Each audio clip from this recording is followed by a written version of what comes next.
The reason I'm writing the book is because my wife urged me to.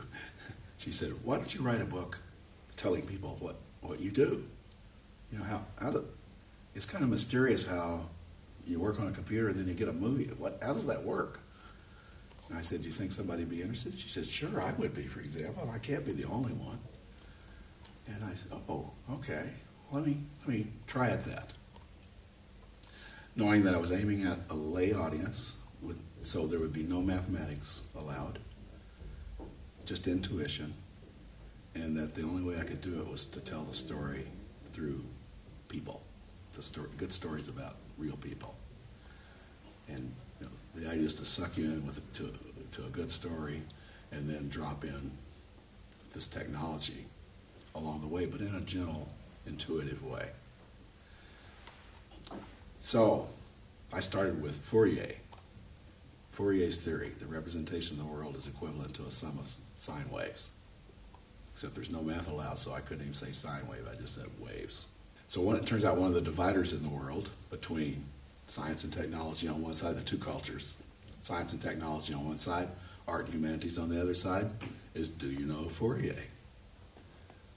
Turns out everybody in the technologies, sciences and engineering, everybody knows Fourier theory and uses it every day. There's no engineer that doesn't use Fourier theory almost every day. Arts and humanities, never heard of it. They've never heard the name Fourier. It's just stark. But then and I've done this, I asked the people who raised their hands, do you know Fourier? I said, do you know the man himself? Nobody does. He almost got his head cut off in the French Revolution. He was a buddy of Napoleon Bonaparte's. He was with the group that discovered the Rosetta Stone. He mentored Champollion, who cracked the Egyptian hieroglyphics using the Rosetta Stone, and so forth. It's an amazing story.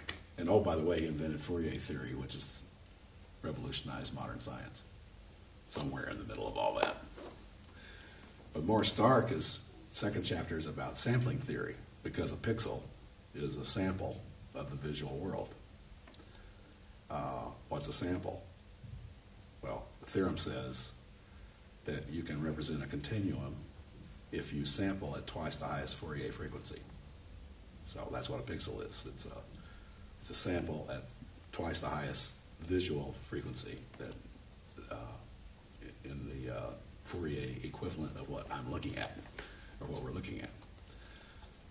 Which is a lot to say without math. It takes a while for me to say it carefully.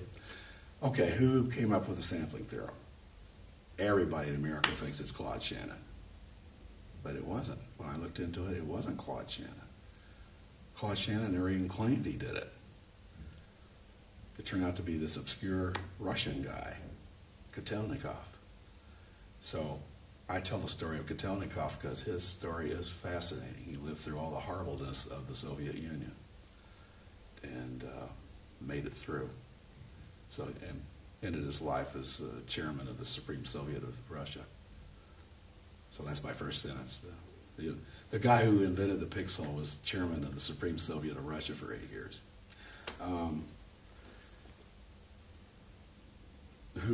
My next chapter is going to be about film, classic film. So the question, who invented the movie system, the camera, film, projector system? I already know that Edison gets a lot of credit, but he didn't do it. He ran the lab. The guy Jackson, who worked in his lab, is the guy who did it. But I think this is one of those stories like it's similar, and maybe it's inspired, maybe my inspection of it is inspired by how I saw that Steve Jobs manufactured his version of the history of Pixar, and it's just not so. That this is not at all unusual in the world of, a lot of these famous things happen the same way.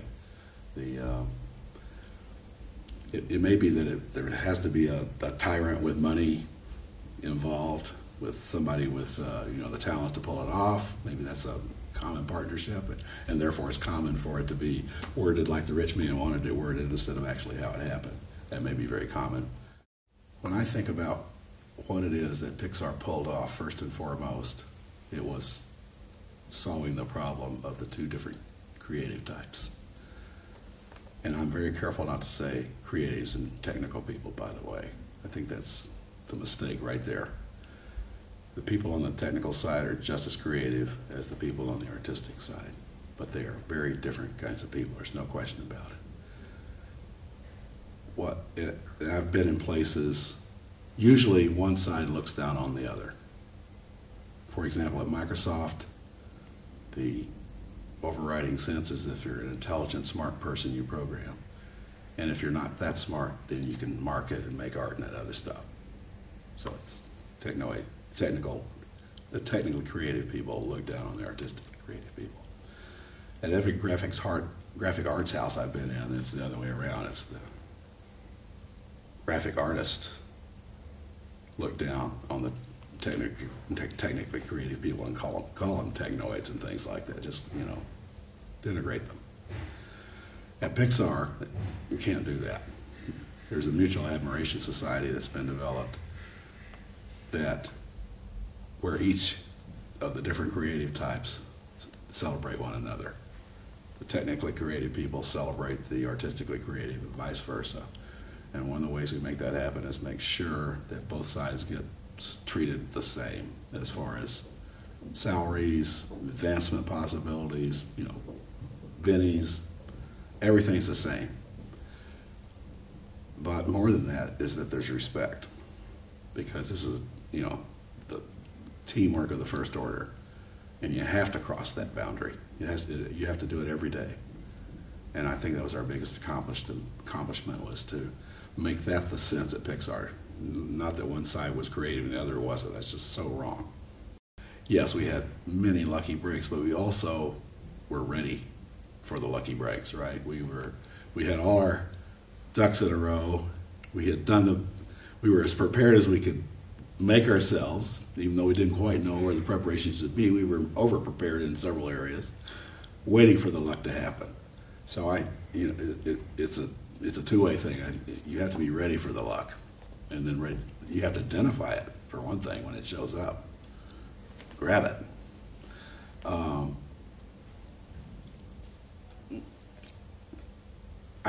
When I look back, I can see all the places we wasted effort, just wasted time. We wasted time on mastering film. I mean, that seems silly now because we were out to make it may sound silly, but we were out because we were out to make a movie. But there's no film anymore. All that time, and there were years devoted to mastering film, was wasted. If I could just see that, we knew film was going to go away, but you somehow don't really believe it. Even though it's got to happen. We didn't prepare for that. We prepared for the world as is, not as it would be. So we spent a lot of time mastering different display technologies. A waste of time. It's all handled in the device drivers now. People don't have to worry about how devices work. It's all handled by the manufacturers and the device drivers. But I spent years mastering, CRTs and then Trinitrons and video this and video that, camera this and camera that, this film type, that film type. All that was just a waste, but we didn't know. The most obvious thing about Pixar's history that I wish we hadn't had to go through was the 5 years of being a manufacturing company. But that was the only way that I could figure we could keep the place alive. I love this View conference. I was told that I would, but you never know, if you can quite believe those things. But a lot of people I trust said, you'll like this with Alvy. One was Barbara Robertson, who's been a buddy of mine for decades. Said, Alvy, Maria Lane is wonderful. You're going to enjoy this conference. Do it. Glenn Entis, who's one of the founders of PDI, is a good friend of mine, and he's, Alvy, you got to do this conference. It's so much better than the rest of them. And in fact, that's been my experience. It's small enough to be intimate, was your word. It's small enough to be intimate. It's organized so that all the speakers are kind of wanting to hear each other's talks. I've never been to a conference where I actually wanted to hear most of the talks. I want to hear nearly all the talks. And we have meals together, and we get to hang out with each other. And I've got to know some people that I've always wanted to know. much better, and I think, they with me as well.